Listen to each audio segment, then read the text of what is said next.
Kaieteur Radio. Covering Guyana from coast to coast. Demerara and Essequibo 99.1 FM. Berbice 99.5 FM. Kaieteur Radio.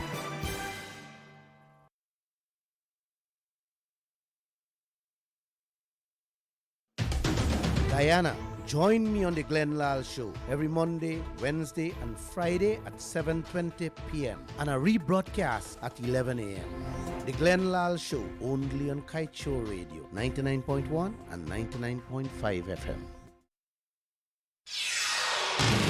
This is the news on top of the hour. Live from our studio in Georgetown. Kaieteur Radio 99.1 FM.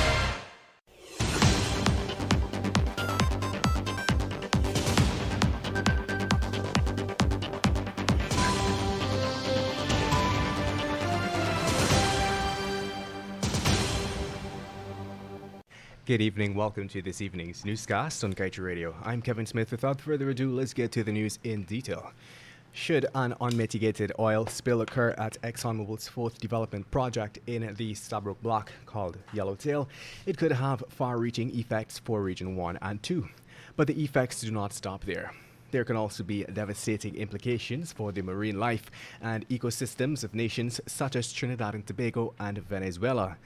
The foregoing risk was noted in ExxonMobil's environmental impact assessment, which was submitted to the EPA as part of the approval process for the project. Even though the local content law is still in the draft stage, the document seen by Kaieteur shows clearly that the PPPC government is determined to secure the participation of Guyanese in a wide cross-section of areas in the oil and gas industry. According to the draft document, the PPPC administration wants oil companies and their subcontractors to achieve local content targets ranging from as low as 10% to as high as 100% within 3 to 10 years. Two of the areas where this is expected relate to materials and procurement as well as drilling services.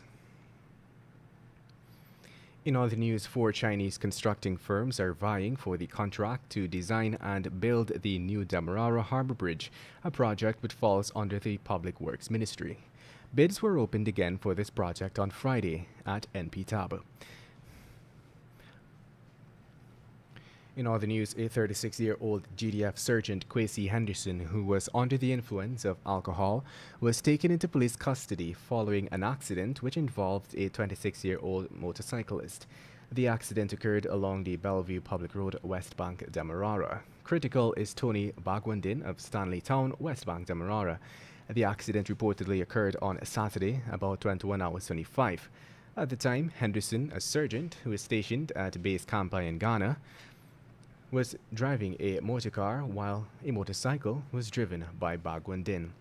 According to police investigators, Henderson was proceeding north on the western side of the road while Bagwandin was proceeding in the same direction from behind at a fast rate of speed.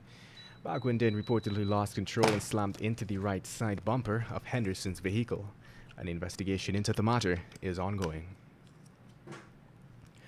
Meanwhile, a 33-year-old pork knocker, Marvin Verbeck, who had initially denied murdering his wife, a Madia businesswoman, on Wednesday last, has finally confessed to choking her to death.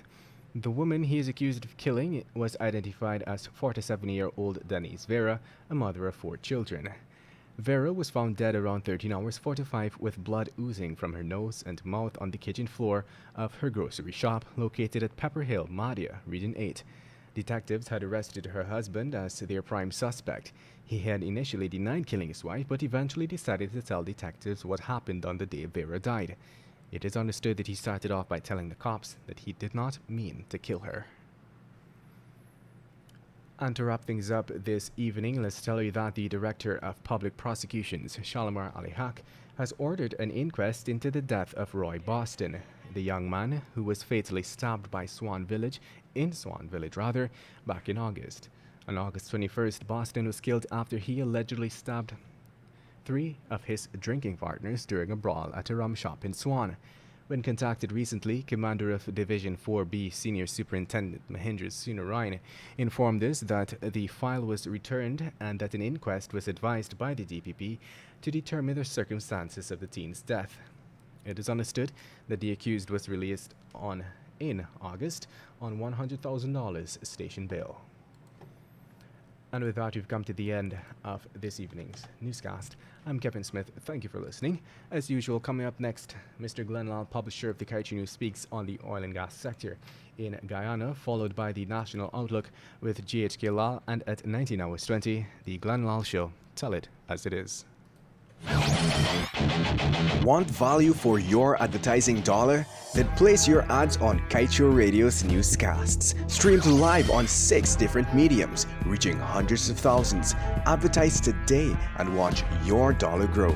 Call us on 225-8465 or 226-8210 today. Fellow Guyanese, after the newscast at 12 noon every day, I am dedicating some clips with extremely important information pertaining to Guyana's future. Please, I beg you, take some time and listen to them. It is for your interest and future generations. This is a message from Glenn Lal saying thanks for listening to the Kaieteur Radio 99.1 and 99.5 FM. Fellow Guyanese, Namaste. It is utmost important that I bring this information to your attention. Our neighbor, Suriname, has received 62.25%. Our neighbor, Brazil,